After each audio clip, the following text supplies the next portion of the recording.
This is Just in Time, discussion about everyday life from a biblical perspective. And now, here's your host, founder of HTL Ministry, Santo Moss.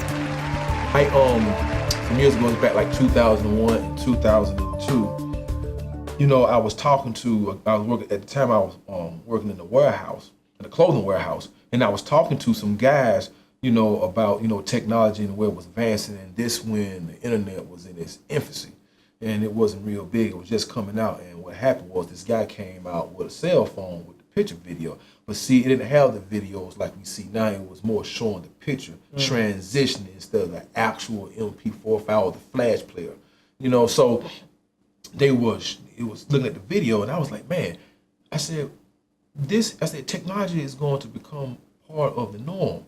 I said, it's going to be controlling every aspect of our life. It's going to be to where we're going to have it in our homes, and it's just going to, it's just going to be a part to where we are not going to be able to get around it. And I said, they're going to use nanomachines and nanotechnology. And I was explaining to them what nanotechnology and machines were, and they was kind of looking at me like I was talking about some extreme sci-fi.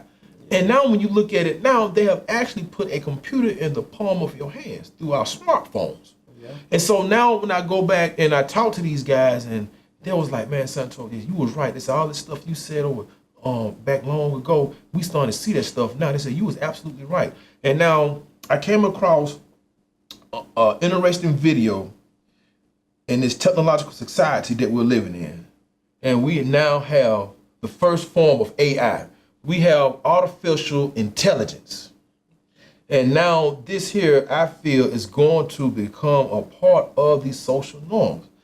And it's the very first the world's first bionic man. A Swiss researcher, Dr. Berthold Meyer, is the inventor of the world's first bionic man. Mr. Myers was born without a left hand, and he wanted to prove what science can offer for people like him through the most advanced human prosthesis through the use of bionic parts and limbs. So here I want to talk about and introduce the very first world's bionic man, and he go by the name of Rex. Let's have a look.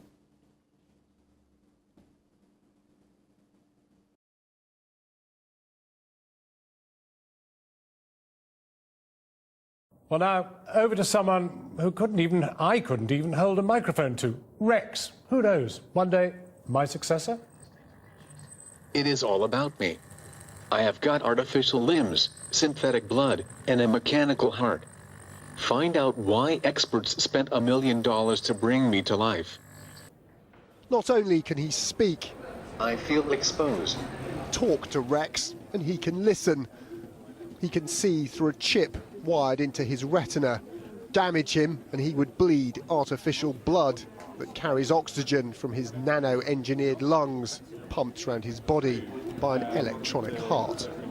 Strictly speaking, he's not a robot. His parts aren't designed to work together, but each one either is or soon could be part of a living human being. Most of us would agree that a human being is greater than the sum of its parts. But what this bionic man so clearly illustrates is just how many parts science can now create. This is amazing. Rex is the embodiment of a journey made by Swiss researcher Berthold Meyer to discover exactly what science can offer people like him who rely on bionic parts. Mr. Meyer was born without a left hand. In a documentary about his quest, Meyer discovers the latest bionic limbs, superior even to his own. This is just awesome. May I shake your hand? That is absolutely incredible. Despite a personal interest in limbs, Mr. Meyer is just as impressed by internal bionic organs under development. One of my personal favorites is the artificial blood that runs through these tubings. But this is not real blood, this is nanoparticles. And I thought that was absolutely science fiction. So I thought that was very, very impressive. Also the fact that they're very close to an implantable artificial kidney that will actually be able to replace a failing kidney without the necessity of a kidney transplant. Now think of the great benefits some technology like that would bring. Come with me if you want to live. But along with the benefits come some important questions. Should bionic parts aspire to visions of the future and give us superhuman power? Should we allow, for example, people to replace electively their healthy limbs with artificial ones that are more capable and powerful? Should we allow that? If yes, what are the consequences? If no, why not? These questions should be asked now and not when the technology becomes available. A fully bionic human is still a thing of science fiction, but any of these parts could be appearing in a body near you sooner than you think. Still, he is pretty amazing. He stars in a new film, The Incredible Bionic Man, on the Smithsonian Channel. And this is Bertolt Meyer, the host of the documentary, a social psychologist at the University of Zurich, and an inspiration for Frank's creator. Good morning, Bertolt. Good morning, Vinny. I can't help but notice you have a somewhat creepy twin next to you. He is meant to, in fact, look like you. His face was modeled after a 3D scan of mine, but I think it looks rather mortifying. Tell us a little bit about the Bionic Man. So he is close to 50% of the body in terms of something being reproduced. Right, the purpose of the Bionic Man project was to find out what it looks like if we get all of the spare parts for the human body that we already have today and put them together in one place. So he's really meant to showcase the current state of medical bionic technology. So we have retinal implants in his brain that pick up, well, if he had a brain, he would have a retinal implant, that pick up the image from this tiny camera that is then transmitted directly into the person's brain, restoring a sense of vision to the blind. And this is not science fiction. This device has received FDA approval only 2 days ago and will go into actual people. There's a few great things about him that I find amazing. For example, in his artificial circulatory system, there is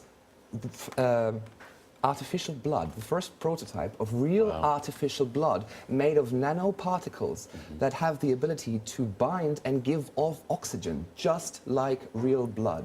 And all of these amazing discoveries that we've made along the way that show us how far we've come already in replacing parts of the body.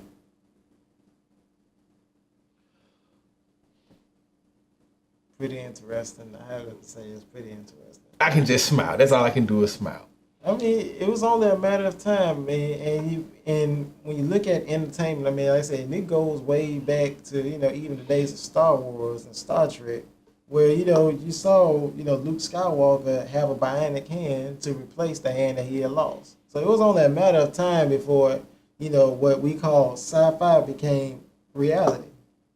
It's amazing to see, what you've seen in movies and what you've seen in TV shows and even cartoons about the possible technological advances that, where machines become more and more, integrated into our society.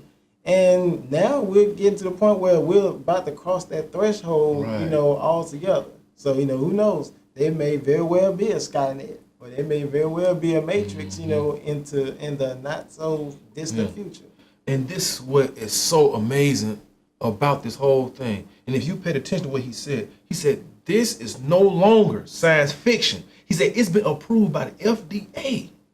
And see, it's just like any of man's heroic feats. They're going to try to use the technology to the best of its ability. So don't be surprised if they will make this AI a part of society to where we can afford it. I mean, I'm talking about they're actually coming up with some skin, like trying to make some grafts of human skin to put around this robot. The only thing that he's missing is a brain. That's the only thing he's missing. He can walk, he can talk, he can do all of this stuff. And it's going to get better. And they put $1 million into this project, $1 million. And so you think that they're going to let this go to waste? And I'm interested to see this documentary to see how, his journey through how all of this came about. And it is just like, I won't be surprised if people actually start to want to start dating these artificial intelligence robots. You think they binding up the strong man now and wait till Alex and his crew come out and start to walking and talking and, and taking over society. I mean, I know I'm being kind of extreme, but I know that there's some truth in that to a certain extent, because it's just now in its infancy. This is in the early stages. I want to see where this thing is going to progress to. And I'm going to make a prediction right now and just say that this artificial intelligence that we have seen in movies years ago is now have become a part of our society. And it's no longer, like he says, science fiction. And they're going to make this Alex robot more affordable for us to have in our household, or it's going to be used in the workplace. But you better believe that this artificial intelligence is going to start to become part of our societal norm. And I'm going to predict that. And you know you heard it first on this show.